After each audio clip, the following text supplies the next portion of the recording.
কেন্দ্রীয় সরকারের নির্ধারিত ছাত্র শিক্ষক অনুপাতের বা পিটিআর নির্দেশিকা না মানায় বিপজ্জনকভাবে প্রভাবিত রাজ্যের শিক্ষা ব্যবস্থা। প্রাথমিক স্তর থেকে উচ্চ মাধ্যমিক স্তর পর্যন্ত বিদ্যালয়গুলিতে শিক্ষক সংকট এমন পর্যায়ে পৌঁছেছে যে কার্যত ভঙ্গুর অবস্থায় পাঠদান ব্যবস্থা। বহু স্কুলে ছাত্রছাত্রীরা নিয়মিত উপস্থিত থাকলেও মিড ডে মিল ছাড়া প্রকৃত শিক্ষা লাভ থেকে তারা বঞ্চিত হচ্ছে বলে অভিযোগ অভিভাবকদের। জাতীয় স্তরে যেখানে প্রাথমিক বিদ্যালয়ে ছাত্র শিক্ষকের অনুপাত 21:1, উচ্চ বুনিয়াদী স্কুলে 18:1 এবং উচ্চ মাধ্যমিক স্তরে 23:1, সেখানে ত্রিপুরায় এই অনুপাত যথাক্রমে 62:1, 52:1 এবং 55:1।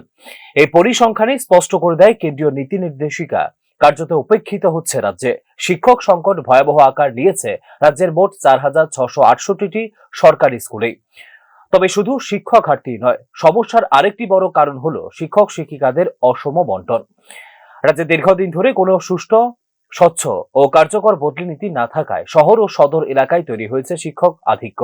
অন্যদিকে গ্রাম, পাহাড় ও প্রত্যন্ত অঞ্চলের স্কুলগুলি হয়ে পড়েছে কার্যত শিক্ষক শূন্য।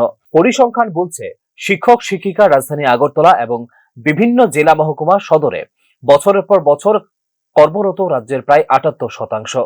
অথচ গ্রামীণ ও প্রত্যন্ত এলাকায় ছাত্র শিক্ষক অনুপাত গিয়ে দাঁড়িয়েছে প্রাথমিক স্কুলে 65:1, উচ্চ বুনিয়াদী স্কুলে 86:1 এবং উচ্চ মাধ্যমিক স্কুলে 92:1।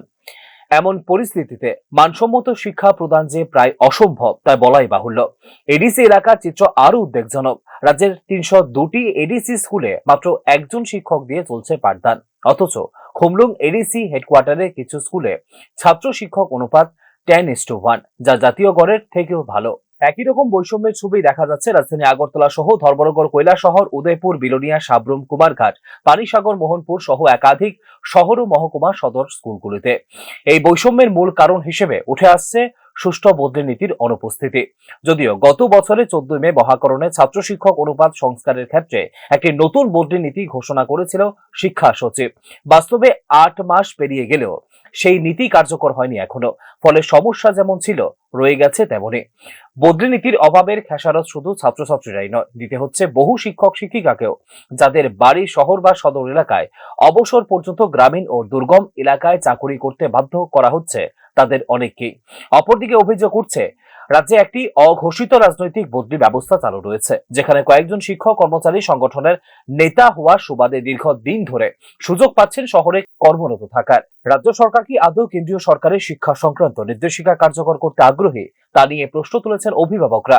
যদি দ্রুত সুষ্ঠু বদলি নীতি প্রণয়ন, শিক্ষক বন্টনের ভারসাম্য এবং শিক্ষক নিয়োগে কার্যকর পদক্ষেপ না নেওয়া হয়, তবে ত্রিপুরার স্কুল শিক্ষা ব্যবস্থা আরো গভীর সংকটে পড়বে বলেই আশঙ্কা করছেন শিক্ষাবিদ ও অভিভাবক মহল।